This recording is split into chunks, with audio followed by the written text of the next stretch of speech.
مقامات شهر کلن آلمان از آن گفتن برای نماز جمعه را به واسطه بلندگویک ها در 35 مسجد این شهر اجازت دادند.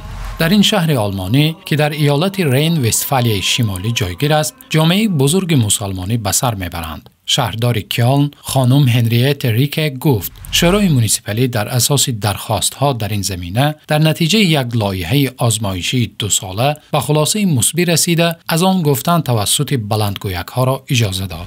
شهردار افزود مسلمانان قسمی جدا نشونده این شهر می باشند و صدا دادن اذان در برابر زنگ کلیسا نشان از آن می دهد که ما به گوناگونی موجوده در شهر خود اهمیت داده احترام قائل هستیم. قابل ذکر است که در آلمان حدود 3000 مسجد موجود است که نه تنها جای برای نمازگزاری هستند بلکه دیگر فعالیت‌های دینی از قبیل تعلیم دینی برای نورسان و دیگر فعالیت‌های جمعیتی مسلمانان را در بر می‌گیرند.